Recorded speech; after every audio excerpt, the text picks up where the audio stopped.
Hi friends, welcome back. ഇന്ന് ഞാനുള്ളത് മൈസൂർ കൊട്ടാരത്തിലാണ് കേട്ടോ. അപ്പോൾ മൈസൂർ സൂവിൽ പോയ വീഡിയോ ഞാൻ ഇതിനു മുമ്പ് അപ്ലോഡ് ചെയ്തിട്ടുണ്ട്. അതിനുശേഷമാണ് ഞാനിവിടെ മൈസൂർ പാലസിലെത്തിയിരിക്കുന്നത്. അങ്ങനെ ഞാനിവിടെ ടിക്കറ്റ് എടുക്കാനായിട്ട് ക്യൂവിൽ നിൽക്കുകയാണ് കേട്ടോ. ടിക്കറ്റ് ചാർജ് 150 രൂപയാണ് കേട്ടോ ഒരാൾക്ക്. ഇവിടുത്തെ ടിക്കറ്റ് എന്ന് പറയുന്നത് ഇതാണ് കേട്ടോ. 2 പേർക്ക് 300 രൂപ. എൻ്റെ കൂടെ എൻ്റെ ഫ്രണ്ടും ഉണ്ടായിരുന്നു. അങ്ങനെ ടിക്കറ്റ് എടുത്ത് നേരെ ഞാൻ മൈസൂർ പാലസിലേക്ക് കയറാനായിട്ട് വന്നതാണ്. എന്തായാലും നല്ല മനോഹരമായിട്ടുള്ള കാഴ്ചകളുള്ള ഒരു കൊട്ടാരമാണ് കേട്ടോ. ഞങ്ങളിവിടെ എത്തിയത് ഏകദേശം ഉച്ചക്കാണ്. നല്ല വെയിലാണ്, നല്ല ചൂടുണ്ടായിരുന്നു കേട്ടോ. ഇപ്പോൾ ഈ ഒരു ചൂട് സമയമാണല്ലോ. എന്തായാലും നമ്മൾ കൊട്ടാരത്തിലേക്ക് പോവുകയാണ്. ഇതാണ് ഇവിടുന്ന് പുറത്ത് കാണുന്ന ആ ഒരു വ്യൂ. ഇതാണ് കേട്ടോ കൊട്ടാരത്തിൻ്റെ പുറത്ത് നിന്നുള്ള ഒരു വ്യൂ ആണിത്. ഒരുപാട് വിദേശികളും അതുപോലെ നമ്മുടെ നാട്ടിലുള്ളവരും കേരളത്തിലുള്ളവരും പുറത്തുള്ളവരൊക്കെ ഉണ്ട്. എന്തായാലും ഇവിടെ നമ്മൾ ചെരുപ്പ് ഏൽപ്പിക്കണം കേട്ടോ. ഇങ്ങനെ ഒരു കവറിലാക്കിയിട്ട് ഇവിടെ ചെരുപ്പ് ഏൽപ്പിക്കണം. മൈസൂർ പാലസിനകത്ത് കയറുമ്പോൾ ചെരുപ്പിട്ട് കയറാൻ പാടില്ല, പുറത്ത് ഏൽപ്പിക്കണം എന്നുള്ളതാണ്. എന്തായാലും നമ്മളിപ്പോൾ മൈസൂർ പാലസിൻ്റെ ഉള്ളിലേക്ക് കയറുകയാണ്. ഇവിടെ മനോഹരമായിട്ടുള്ള കാഴ്ചകളാണ്. ഏത് സമയത്തും ഇവിടെ നല്ല തിരക്കായിരുന്നു കേട്ടോ. അതുപോലെ തന്നെ ഒരുപാട് സമയം നമുക്ക് ഇവിടെ ചിലവഴിക്കാനുണ്ട് കേട്ടോ. ഏകദേശം 1.5 മണിക്കൂർ നമ്മൾക്ക് ഇതിനകത്ത് തന്നെ കാണാനുള്ള കാഴ്ചകളുണ്ട്. നമ്മളിപ്പോൾ നേരത്തെ മൈസൂർ സൂവിനെ കുറിച്ച് പറഞ്ഞ പോലെ തന്നെയാണ്. എന്തായാലും മൈസൂർ ട്രിപ്പൊക്കെ ആയിട്ട് വരുന്നവർക്ക് എന്തായാലും കാണേണ്ട ഒരു സ്ഥലം തന്നെയാണ് മൈസൂർ കൊട്ടാരം. അതിമനോഹരമാണ് കേട്ടോ. ഇതിൻ്റെ ഉൾവശം പുറംവശവും അടിപൊളിയായിരിക്കും. അതുപോലെ തന്നെ കർണാടകയിലെ മൈസൂരിലുള്ള ഈ ഒരു കൊട്ടാരം ഇന്ത്യയിലെ തന്നെ ഏറ്റവും പ്രശസ്തവും മനോഹരവുമായ കൊട്ടാരങ്ങളിൽ ഒന്നാണ് കേട്ടോ. ഇതിനെ അംബാവിലാസ് കൊട്ടാരം എന്നും വിളിക്കാറുണ്ട്. മൈസൂർ ഭരിച്ചിരുന്ന വോഡയാർ രാജവംശത്തിൻ്റെ ഔദ്യോഗിക വസതിയാണിത്. അതുപോലെ തന്നെ ബ്രിട്ടീഷ് ആർക്കിടെക്റ്റായ ഹെൻറി ഇർവിനാണ് ഈ കൊട്ടാരം രൂപകൽപ്പന ചെയ്തിരിക്കുന്നത്. ഹിന്ദു, മുസ്ലിം, രജപുത്, ഗോതിക് ശൈലികൾ ഒത്തുചേരുന്ന ഇന്തോ സാരസനിക് ശൈലിയാണ് ഇത് നിർമ്മിച്ചിരിക്കുന്നത്. പഴയ കൊട്ടാരം തീപിടുത്തത്തിൽ നശിച്ചതിനെ തുടർന്ന് 1897 നിർമ്മാണം ആരംഭിച്ച് 1912 ഇന്നത്തെ കൊട്ടാരം പൂർത്തിയാക്കിയിരിക്കുന്നത്. രാജാവ് ജനങ്ങളെ അഭിസംബോധന ചെയ്തിരുന്ന വലിയ ഹാൾ. ഇവിടുത്തെ ചിത്രപ്പണികളും തൂണുകളും അതിമനോഹരമാണ് കേട്ടോ.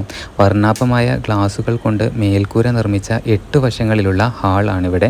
ഞായറാഴ്ചകളിലും മറ്റ് വിശേഷ ദിവസങ്ങളിലും വൈകുന്നേരം ഏകദേശം 97,000 ബൾബുകൾ ഉപയോഗിച്ച് കൊട്ടാരം ദീപ്തമാക്കാറുണ്ട്. ഈ കാഴ്ച കാണാനാണ് സഞ്ചാരികൾ കൂടുതലായിട്ട് ഇവിടെ എത്തുന്നതും. രാജാക്കന്മാർ ഉപയോഗിച്ചിരുന്ന വസ്ത്രങ്ങൾ, ആയുധങ്ങൾ, ആഭരണങ്ങൾ, പെയിൻറ്റിങ്ങുകൾ തുടങ്ങിയവ ഇവിടെ പ്രദർശിപ്പിച്ചിട്ടുണ്ട്. മൈസൂർ കൊട്ടാരത്തിലെ ഏറ്റവും വലിയ ആഘോഷം എന്ന് പറയുന്നത് ദസറ ആണ് കേട്ടോ. 10 ദിവസം നീണ്ടു നിൽക്കുന്ന ഈ ഉത്സവ സമയത്ത് കൊട്ടാരവും നഗരവും അതിമനോഹരമായി അലങ്കരിക്കുന്നുണ്ട്.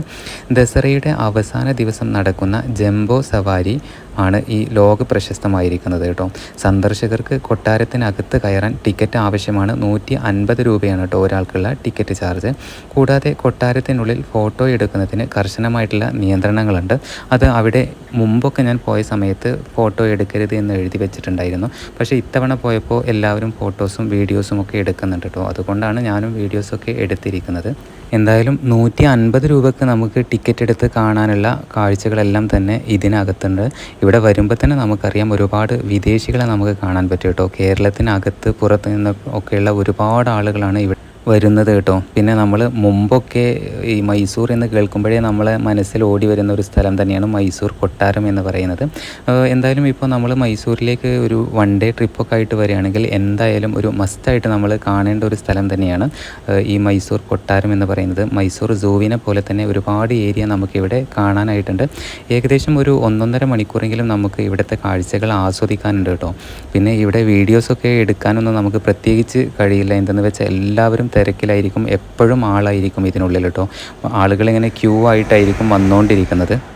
അതുപോലെ തന്നെ നമ്മൾ 150 രൂപയ്ക്ക് ടിക്കറ്റ് എടുത്താൽ എന്തായാലും അതിനുള്ള കാഴ്ചകളൊക്കെ നമുക്ക് ഇവിടെ ആസ്വദിക്കാനുണ്ട് എന്നുള്ളത് 100% ഉറപ്പാണ്. പിന്നെ ചെരുപ്പ് നമ്മൾക്ക് ഇതിനകത്തേക്ക് ഇടാൻ കഴിയില്ല. അപ്പോൾ നമ്മുടെ കയറുന്നതിന് മുമ്പ് താഴെ അവിടെ ഏൽപ്പിച്ച് കൊടുക്കണം കേട്ടോ. എന്തായാലും നമ്മൾ ഒരു ഉച്ച സമയത്താണ് ഇവിടെ എത്തിയത്. ആദ്യം മൈസൂർ സൂവിൽ പോയി, അതിനുശേഷമാണ് മൈസൂർ ഈ പാലസ് കാണാനായിട്ട് വന്നത്. എൻ്റെ കൂടെ ഫ്രണ്ട്സും ഉണ്ടായിരുന്നു.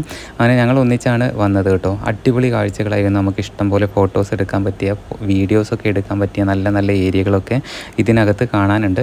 എന്തായാലും എന്നെക്കൊണ്ട് കഴിയുന്ന രീതിയിലൊക്കെയുള്ള വീഡിയോസൊക്കെ ഞാൻ എടുത്തിട്ടുണ്ട്. ഏകദേശം 1 മണിക്കൂർ ഞങ്ങൾ ഇതിനകത്ത് നിന്ന് അതിനുശേഷം ഞങ്ങൾ നേരെ പുറത്തേക്ക് വരികയാണ് ചെയ്തത്. പിന്നീട് നല്ല ടയേർഡായിരുന്നു, നല്ല വെയിലായിരുന്നു. എന്തായാലും പുതിയ വീഡിയോസുമായിട്ട് വീണ്ടും കാണാം. അതുവരേക്കും ബൈ.